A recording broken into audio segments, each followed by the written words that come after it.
চরণেতে সারা জীবন আমি থাকব, নবীর চরণ সারা জীবন আমি থাকিব, ভালোবেসে নবীজিকে ভালো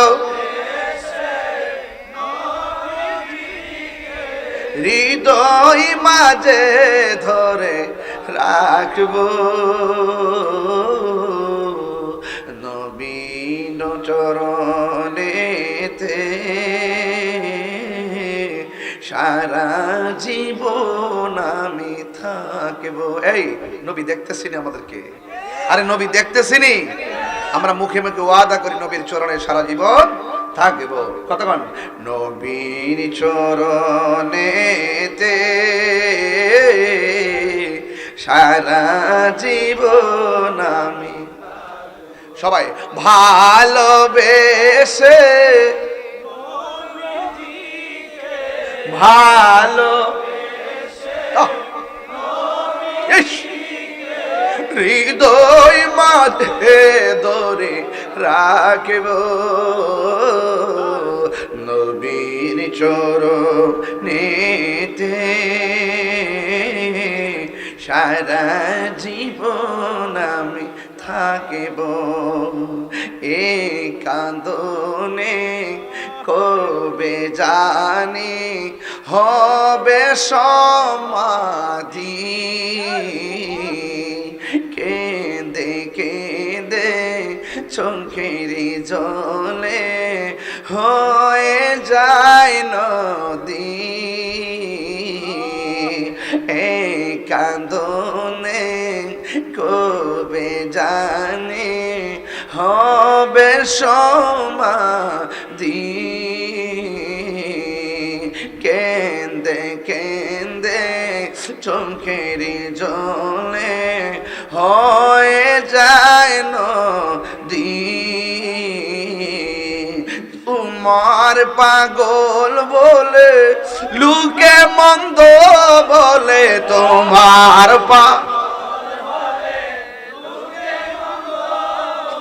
বলো কু তোমায় ভালো বাসব, নবীর চরণে সারা জীবন আমি থাকিব, নবীর চরণেতে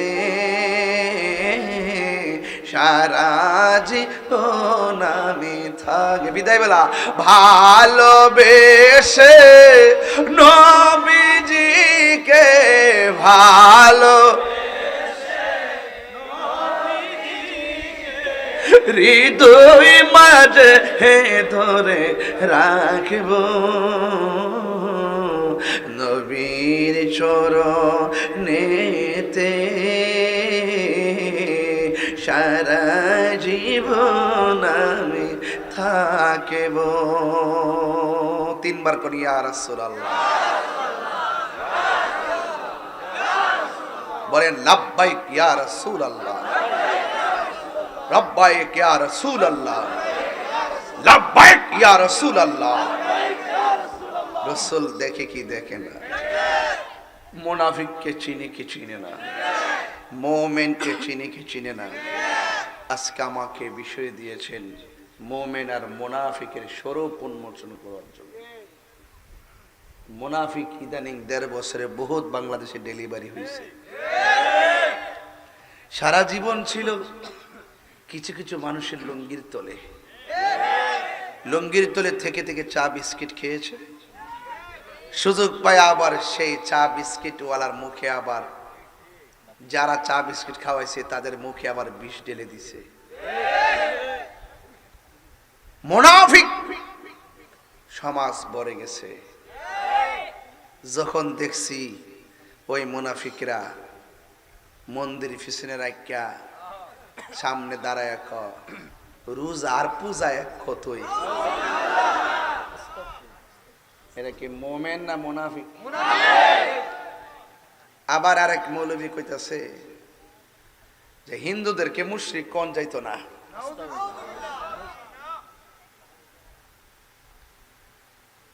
আমরা হিন্দুদের বিরুদ্ধে না, হিন্দুদের পূজা হিন্দুরা করবে, আমরা সারা জীবন সম্প্রীতি নিয়ে ওয়াজ করেছি। আর এখন কিছু কিছু লোক এমন ভাবে হিন্দুদের সাথে মিশতেছে, মনে হইতেছে যে আমরা সারা জীবন এরার বিরোধিতা করছি, আর এমন হিন্দুদেরকে সাথে নিয়ে এমন কিছু বক্তব্য দিতেছে যেন আমরা প্রতিবাদ করি, আর তারা যেন হিন্দুদেরকে বোঝায়, দেখছো নি আমরা তোমার কাছে আইসি দিকা ওই গোষ্ঠীরা আমরা মন্দ করেছে, বুঝছো, যাতে হিন্দুরা ক না তাইলে তো এর বালা। এটা হইলো ভোটের লাগিয়া, ভোট ভোট কি এর লাগিয়া, ভোটের লাগিয়া। হেরা থুতা আমার জুতা, কথা কি ঠিক কইতাছি?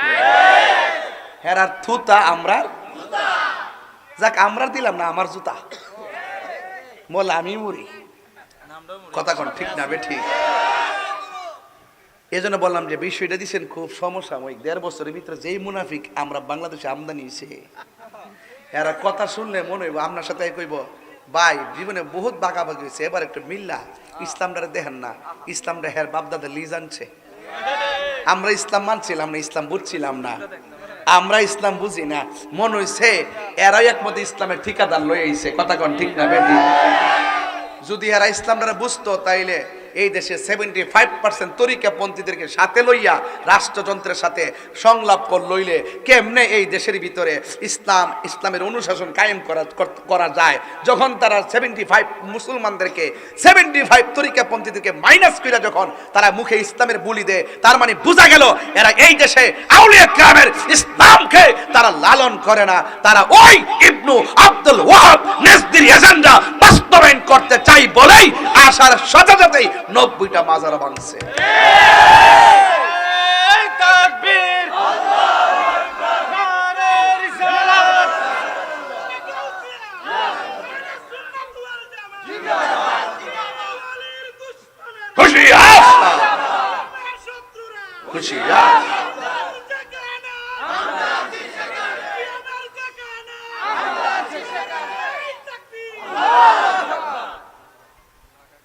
আমি ইন্টারিম গভর্নমেন্টকে পরিষ্কার ভাষায় বইলা দেই, এই দেশে ধর্মীয় যে কোনো সিদ্ধান্ত 75% তরিকাপন্থীদের ছাড়া নেওয়া যাবে না, নিতে দেওয়া হবে না, কথা বলেন ঠিক কিনা বলেন? আমরা মদিনার ইসলাম চাই, আমরা কোনো বাদের ইসলাম চাই না, কথা ঠিক কিনা? আমরা মওদুদিবাদের ইসলাম চাই না, যার 39টা 40টা কুফরি আকীদা থাকার পরও তাকে আকাবের বানাইয়া তাকে প্রেজেন্টেশন কইরা এই দেশে আইসা তেল মাইখা কথা বইলা কোন রকম ভাবে প্রসেসিং কইরা আমরা মাইনাস ফর্মুলা রাইখা যারা ষড়যন্ত্র করতেছে, একটা কথা তাদেরকে বলে দেই, ইন্নাল্লাহা ইউমাহিলু ওয়ালা ইয়ামহুল, ইন্নাল্লাহা ইউমাহিলু ওয়ালা ইয়ামহুল। আল্লাহ ছাড় দেয় কিন্তু ছেড়ে দেয় না। লাশ তুইল্লা আগুন ধরায়, লাশ তুইল্লা কবর থেকে লাশ তুইল্লা যারা আগুন ধরাইছে, আল্লাহর মাজার যারা ভাঙছে, এদের উপরে খোদাই গজব হইতাছে, খোদাই গজব হইতাছে, খোদাই গজব হইতাছে।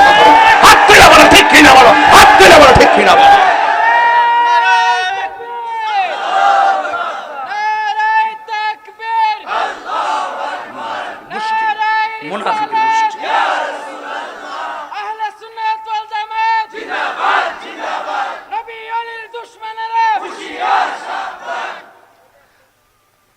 সুন্নিরা কি এখন 2 না 1?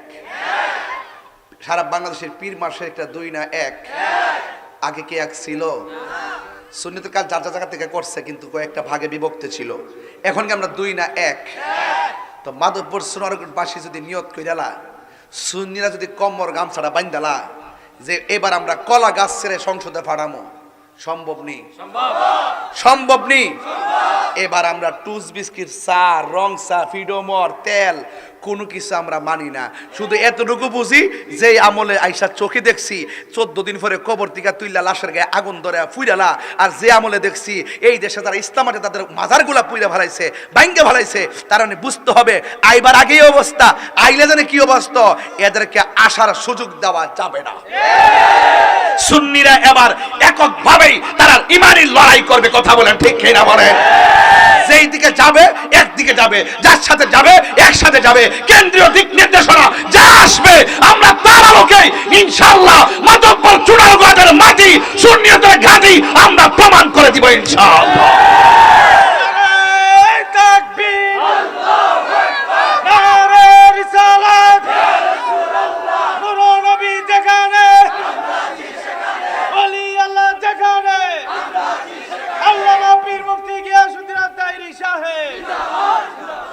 বলুন আমরা কি মুমিন না মুনাফিক? আমরা 1.5 বছর আগে যেমন ভাবে কথা বলতেছি এখনো এভাবেই কথা বলছি। 1.5 বছর আগে যেমন কথা বলছি, আমাদের জন্মের আগে আমাদের আকাবেররা এভাবেই কথা বলছে। আমাদের আকাবেররা কখনো টাকার কাছে ঈমান বিক্রি করে নাই। এই পোলাপান কই? আমাদের আকাবেররা কোনোদিন, আমাদের মুরব্বী উলামায়ে কেরাম কোনোদিন টাকার কাছে ঈমান বিক্রি করে নাই, ডলারের কাছে ঈমান বিক্রি করে নাই। করলে তোরা করছত, তোরা সদ্য গোষ্ঠী করছে, এই জন্য এখনো ভালো আছে। ভালো হয়ে যাও মাসুদ। এখনো বলে দিলাম, রেড অ্যালার্ট করে দিলাম, মুনাফিকদের সঙ্গে মুমিনের বন্ধুত্ব হতে পারে না, কাফেরদের সঙ্গে মুমিনের বন্ধুত্ব হতে পারে না। বন্ধুত্ব হবে কার সাথে? নবীর প্রেমিকের সাথে। কথা বলেন ঠিক কিনা? আল্লাহ বলেন ওয়ালা তাকুম আলা কবরিহি, মুনাফিকদের কবরের কাছে যায়েন না। এই জন্য সুন্নিরা সবার পিছনে নামাজ পড়ে না। ঠিক না বে ঠিক? এই জন্য সুন্নিরা কি 2 না 1? বাবা আল্লাহর রাস্তে কই টিহাটুয়া দিলে মিছিলে দূরিস না বাবা। যেইভাবে রাত্রে 3টার সময় আসছেন, শুধু এই লোকটি যদি মাধবপুর রুটটা দিয়ে খারোই, সারা দেশ কাঁপা উঠবো। আপনাদেরকে রাজপথে পাওয়া যায় না। আমরা কিন্তু সংখ্যায় অনেক বেশি, রাজপথে না থাকার কারণে মনে করি আমরা সংখ্যা লঘু। আসলে কি আমরা সংখ্যা লঘু না সংখ্যা গরিষ্ঠ? তো সংখ্যা গরিষ্ঠ হওয়ার পরও আমাদেরকে রাষ্ট্রযন্ত্র মূল্যায়ন করে না। কারণ কি? আমরা রাজপথে নাই, আমাদের এক নাই, আমরা এক প্ল্যাটফর্মে আসতে পারি না। এই জন্য এখন সুন্নিরা সব কিছু বাদ দিয়া এক হয়েছে। তো ফুলাফান কি বাপ যদি এক হয়ে যায় ফুতাত কিতা করবো? আলগা হয়ে যাবো গা। কারা কারা এক থাকতে চান হাত তোলেন। আমরা যেই নির্দেশনা কেন্দ্র থেকে পাবো সেই দিকে আমরা যাবো। রাজি আছেন ইনশাল্লাহ? রাজি আছেন ইনশাল্লাহ? এবার মাধবপুর সোনারঘাটে একটা খেলা হইতো ইনশাল্লাহ। শুধু এটা না, আমাদের আকাবেররা যেখানে যেখানে টার্গেট করবে আমরা সেখানে যেদিকে যাবো একদিকে যাবো, যার সাথে যাবো একসাথে যাবো। দেশদ্রোহী ধর্মদ্রোহী তাদের ডাইনও যেতাম না, বামও যেতাম না, নবীর প্রেমিকদের সাথে যাব, দেশ প্রেমিকদের সাথে যাব। কথা বলে ঠিক না বেঠে? তাইলে আমার বিষয় দিচ্ছে মুনাফিকের মুমিন, আর এটা তো একটা হক বাতিলের লড়াই। এই জন্য আমি একটু শুরুতে বক্তব্য লড়াই করতেছি। কি করতেছি? লড়াই করতেছি। আমি মোটামুটি কি 1.5 ঘন্টার ওয়াজ করে লিছি না? একটা মোটামুটি কি ভালো কথা বলছি না? এখন আমরা কি 2 থাকবো না 1 থাকবো? ইনশাল্লাহ কন্যা কি লেগা? আরে ইনশাল্লাহ কন্যা কি লেগা? মুনাফিকদের জায়গা কি বেহেশত না দুজক? উফরে না নিচে? ঘোষণাকার আরো জোরে, ইন্নাল মুনাফিকিনা ফি দারকিল আসফালি মিনান নার। আরেকটা আছে ওয়া মিনান নাসি মান ইয়াকুলু আমান্না বিল্লাহি ওয়া বিল ইয়াউমিল আখিরি ওয়া মা হুম বিমুমিনিন। মানুষের মধ্যে এমন কিছু লোক আছে যারা বলে আমরা আল্লাহর উপরে ঈমান আনছি এবং আখিরাতের উপরে ঈমান আনছি। আমার দেশের কিছু লোক তো আছে আল্লাহ আল্লাহ জিকির করলে ওমা গো মামা আল্লাহর জিকিরে পাগল হয়ে যায়। ওমা যখন নবীর কালিমাটা পড়ে কোনোরকম ভাবে উল্টাপাল্টা কয়ে শেষ করে আর কি, মানে মোহব্বত দা পড়ে না। এগুলা মুনাফিক। এগুলা কি? আল্লাহ রাব্বুল আলামিন বলেন ওয়া মিনান নাসি মান ইয়াকুলু আমান্না বিল্লাহি ওয়া বিল ইয়াউমিল আখির ওয়া মা হুম বিমুমিনিন। আমি এখানে যারা আসছেন আমি করে পায়ে ধরে বলি, তরুণ বক্তা যারা আছেন, আমি তো আপনার তরুণ ছিলাম, কোনো এক সময় আমরা এরকম পাগলামি করছি যে কিরে ফিকিরে কত ধরনের কথাবার্তা বলছি। এগুলো ওই সময় নেট ছিল না, তরিকতের স্বার্থে ওই কথাগুলো অনেক সময় উপকার হয়েছে। গান বাদ্যের মোকাবেলায় আমরা ওইগুলো বইলা মানুষকে সুন্নিয়তের দিকে আনছি। বিভিন্ন গান হইতো, কনসার্ট হইতো, এদেরকে আমরা শান টান গায়ে আনছি। এখন তোমাদেরকে বলি, দেখো আমি কীভাবে কথা বলতেছি, যুবকদেরকে বলি, ইয়াং বয়স আপনারা একটু পড়বেন, আপনারা একটু তেলাওয়াতে শুদ্ধ করে পড়বেন এবং তেলাওয়াত পড়া শুধু প্রয়োজনে কোরআনের যে আয়াতের অর্থগুলো শুধু ওয়াজে বলবেন, ঘটনা দরকার নাই, শুধু আয়াত পড়বেন। আলহামদুলিল্লাহ সূরারই অর্থ সহকারে পড়বেন। সমস্ত প্রশংসার মালিক কে? আল্লাহ। রহমান রহিম কে? শেষ দিবসের মালিক কে? আমরা কার ইবাদত করি? কার কাছে সাহায্য চাই? তাইলে চালাও সে পথে যে পথে তোমার প্রিয়জন গেছেন চলি, বলা দোয়াল্লিন আমিন। তাহলে এই শুধু অর্থগুলোই বলবেন, দেখবেন আপনার সম্মান বেড়ে যাবে। একটু খেয়াল করবেন, পায়ে দইরা বইলা দিয়ে যাই, আমার নেক্সট জেনারেশন, আমি তো তোমাদের পালস নিয়ে চলি, এই জন্য আমার একটা অধিকার আছে, একটা দাবি আছে তোমাদেরকে একটু সিলেবাস দেওয়া। মনে থাকবে ইনশাল্লাহ? মনে থাকবে ইনশাল্লাহ? এবং লেখাপড়া, এবং কি লেখাপড়া আমরা কম্পিটিশন করে আমরা এখনো পড়ি, এখনো কি পড়ি। যে আমরা মোবাইলটা একটু পরে আনবো, দেখেন আমি যে ওয়াজ করবো এটা আমি সেট আপ দিয়ে রাখছি, স্ক্রিনশট দিয়ে রাখছি, যে অন্তত পক্ষে আমি আয়াতটা পড়ি, আয়াতের অর্থটা পড়ি, তবে আয়াতটা শুদ্ধ করে পড়ি। কথা বলেন ঠিক কিনা? ঠিক। এই জন্য মনে থাকবে ইনশাল্লাহ। এবং ঘরে বসে বসে দেখে দেখেন, যতটুকু পড়েন ততটুকু এসে ওয়াজ করবেন। শূন্য ওয়াজ দরকার নেই, শূন্য ওয়াজ দরকার নেই। আপনারা একটু পড়বেন, দেখবেন আপনাদের মেধা বাড়বে, আল্লাহর রহমত আসবে, আল্লাহ আপনার মাঠকে আরো বড় করে দিবে। জোরে কোন না মারহাবা কোন। এই যে আমি আগে অনেক ধরনের কাপড় চোপড়িতে পড়ছি, এখন একটা সাবলীল ব্যাপার, কেন এগুলো এখন নাই, এগুলো চলে না বাবা, এক এক সময় এক একটা থাকে। এই জন্য আপনারা ওল্ড বিষয়গুলোকে আবার টেনে আনবেন না। এখন তথ্য প্রযুক্তির যুগ। আপনি কি বলছেন, আপনি কথা বলছেন বা আমি কথা বলছি, আমি একটা রং করলে মনে করবো এটি সুন্নিয়ত, তাহলে আমি একটু সতর্ক থাকতে হবে যেন আমাদের আকাবেরদের রেখে যাওয়া হক যে পথ আছে, এই পথের উপর যেন কেউ আঙ্গুল তুলতে কথা বলতে না পারে। কথা বলেন ঠিক কিনা? তাহলে আপনারা কি আমার কথা রাগ করতেছেন নাকি? আবার এটা মহব্বতে কোন আল্লাহু আকবার। আল্লাহ রাব্বুল আলামিন বলেন, মানুষের মধ্যে এমন কিছু মানুষ আছে, ওয়ামিনান নাসি, মানুষের মধ্যে এমন কিছু মানুষ আছে, মাইয়া কোলু, যারা বলিতেছে, বলবে, যারা বলে আমান্না, আমরা ঈমান এনেছি, বিল্লাহি, আল্লাহর উপরে, ওয়া বিল ইয়াউমিল আখিরে, এবং শেষ দিবসের উপরে। এখন আল্লাহকে মানলো, আখিরাতকে মানলো।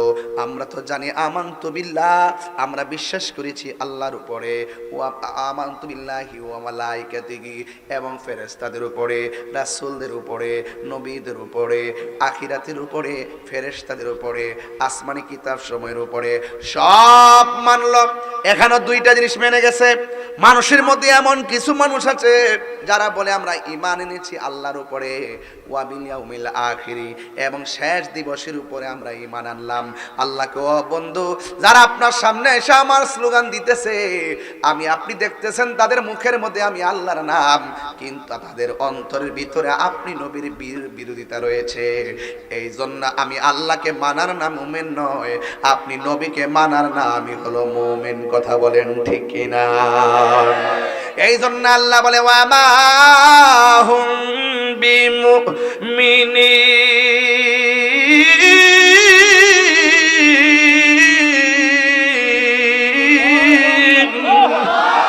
আল্লাহ বলে, ও বন্ধু, আমি আল্লাহকে মানলো, আখিরাতকে মানলো, এরপর আমি আল্লাহ বলে দেই এরা ইমানদার না। আবার কি করে জানেননি? তাদের চরিত্র, মুনাফিকের চরিত্র কেমন জানেননি? ওয়া ইযা লাকুল্লাযিনা আমানু, তারা যখন ইমানদারদের সঙ্গে মিলিত হয়, তারা বলে ক্বালু আমান্না, তারা বলে আমরা ঈমান এনেছি। ওয়া ইযা খালাউ ইলা শায়াতিনহিম, যখন তারা শয়তানদের সঙ্গে মিলিত হয়, ক্বালু ইন্না মাআকুম, আমি তো তোমাদের সাথে রয়েছি। বন্ধুগণ, ইমানদারদের সঙ্গে ইমানদারের সুর, আবার বেঈমানদের সঙ্গে বেঈমানদের সুর, দ্বিমুখী নীতি যারা অবলম্বন করে, এরা মুমিন নয়, এরা হলো মুনাফিক। কথা বলেন ঠিক কিনা? এই মুনাফিকদের সঙ্গে আমাদের কোনো সম্পর্ক আছে? আল্লাহ বলেন, ওয়ালা তাকুমু আলা কবরিহি, এই মুনাফিকদের দ্বারে কাছেও আপনি যাবেন না। রাসূল বলতেছেন, আয়াতুল মুনাফিকে সালাসাতুন, মুনাফিকের আয়াত হলো তিনটা। আয়াত মানে হলো নিদর্শন, আয়াত মানে হলো চিহ্ন, আলামত মানে হলো চিহ্ন। মুনাফিকদের আলামত হলো তিনটা। এক নম্বর, তারা কথা বললে মিথ্যা বলবে। দেখবেন একটা বিয়াদব হলো আন্তর্জাতিক ক্ষতি সম্পন্ন, আন্তর্জাতিক চাপাবাজ, মিথ্যাবাদী, তার নাম হলো আমির হামজা। দেখবেন জান্না শুন্না নিজে ভুল করব, আবার কেউ ধরলে আবার ভুলটা স্বীকার করব। ওরা ভুল বইলা ভাইরাল হয়, আবার ধইরা আবার ভুল স্বীকার করে। এটা হলো মুনাফিকদের চরিত্র। জান্না শুন্না ভুল করে, আবার জান্না শুন্না সত্যকে গোপন করে, এরা হলো মুনাফিকের আলামত। কথা বলেন ঠিক কিনা? এই বিয়াদবে কয়েকদিন আগে বলছে নবীর সাংবাদিক যখন আমরা ধরলাম 3 দিন পরে মাপ চাইছে, আবার বলতেছে মা খাদিজা কোনোদিন নাকি নামাজ পড়ে নাই। মা খাদিজাতুল কুবরা নাকি কোনোদিন নামাজ পড়ে নাই, পর্দা করে নাই, রোজাও রাখে নাই। এখন আমরা যখন ধরছি তার পক্ষে কয়েকটা দালাল মৌলবী বেরিয়েছে। দালাল মৌলবী কয় আমির হামজার বক্তব্য ঠিক আছে। এখন ঠিক আছে মর্মে প্রমাণ দিতে আইসা কি বলে জানেননি? কয় খাদিজা যখন ইন্তেকাল করছে, যখন ছিল তখন নামাজ ফরজ ছিল না, তাই নামাজ পড়ে নাই। রোজা ফরজ ছিল না, তাই রোজা রাখে নাই। পর্দা ফরজ ছিল না, তাই পর্দা করে নাই। আমি বলতে চাই ও বেকুবের দল, তোমরা যে বললা নামাজ ফরজ ছিল না তাই নামাজ পড়ে নাই, তোমরা যে বলো পর্দা ছিল না তাই কি পর্দা করে নাই? আরে আপনি খবর নিয়ে দেখেন, যদিও তাদের উপরে পর্দা ফরজ হয় নাই, কিন্তু তারা পর্দাকে সুন্দর করে ফলো করে চলতেন। আর চলতেন বলেই তো স্বয়ং আমার আল্লাহ খাদিজাতুল কুবরাকে সালাম দিয়েছে। আর বড় করে বলে না সুবহানাল্লাহ। এখন তারা বলল খাদিজাতুল কুবরার উপরে তো নামাজ ফরজ ছিল না, এই জন্য নামাজ পড়ে নাই। সে বলছে জীবনও পড়ে নাই, তার মানে নফলও পড়ে নাই, সুন্নতও পড়ে নাই, এমনিতেও পড়ে নাই, ফরজও পড়ে নাই। আমি তার কথা মেনে নিলাম যে নামাজ ফরজ হয় নাই তাই ফরজ পড়ে নাই। কিন্তু আমি মুসনাদে আহমদ থেকে একটা হাদিস বলবো, একটা হাদিস আপনাদের সামনে শোনায় দিতে চাই। হাদিস শরীফের মধ্যে এসেছে এইভাবে, আউয়ালু মান সাল্লামা আন নবী সাল্লাল্লাহু তাআলা আলাইহি ওয়াসাল্লাম খাদিজাতুল কুবরা রাদিয়াল্লাহু তাআলা আনহা ওয়া আলী ইবনে আবি তালিব রাদিয়াল্লাহু তাআলা আনহু ওয়া জাফর রাদিয়াল্লাহু তাআলা আনহু। একটি হাদিস মুসনাদে আহমদের মধ্যে এসেছে। ও মিথ্যাবাদী রাশমিকা মান্দারার প্রেমিক, তোমার মাথা তো ওটু হয়ে গেছে। তুমি বলতেছো বিগত দিনের 16 বছর তোমার জেলে নিয়ে বাইরে আয়া মাথা ঠিক মাথা মতো আউলাই লেছে। এমন ভাবে যদি নবী রাসূল নিয়ে উল্টা পাল্টা কথা বলো, তোমার তো ইনজেকশন দিয়া গুমে ফালায় রাখার দরকার ছিল। কথা কর ঠিক কিনা? তুমি এরকম উল্টা পাল্টা কথা বলো দিক কিন্তু গেছো। কথা কর ঠিক কিনা? তো এমন উল্টা পাল্টা নবীর বিরুদ্ধে বলবা, ওলির বিরুদ্ধে বলবা, ভাই সরে গীতা। আবার যদি আমার মারছে বেশি এর লাগে কাবুল তাবুল আয়ে পরে মুগদা, তো তুমি ঘরে হইতে না থাকবা। তোমার মতো ওয়াজ করা ফরজ না, তোমার মতো ওয়াজ করা ঠিক না। কথা কর। এরপরে বলা হলো কষ্ট হচ্ছে আপনাদের? আমার ওয়াজ কি খারাপ লাগতেছে? এগুলা বাজান ইমানি আলোচনা তো, এগুলো একটু মনোযোগ দিয়ে শুনতিব। আর যেটা একটু উঙ্গাই বঙ্গাই বই একটু ঠেলা টোলা দিয়েন। প্রাণ দয়াল রে হাসবি রাব্বি জাল্লাল্লাহ মাফি কলবি গায়রুল্লাহ। বলুন হাসবি মাফি কলবি গায়রুল্লাহ। নূর মুহাম্মদ, বলুন নূর মুহাম্মদ, লা ইলাহা ইল্লাল্লাহ, লা ইলাহা। একটু কমান বলেন না, তোলেন। লা ইলাহা ইল্লাল্লাহ, লা ইলাহা ইল্লাল্লাহ মুহাম্মাদুর রাসূলুল্লাহ সাল্লাল্লাহু আলাইহি ওয়াসাল্লাম। সকলে পড়ি আলহামদুলিল্লাহ।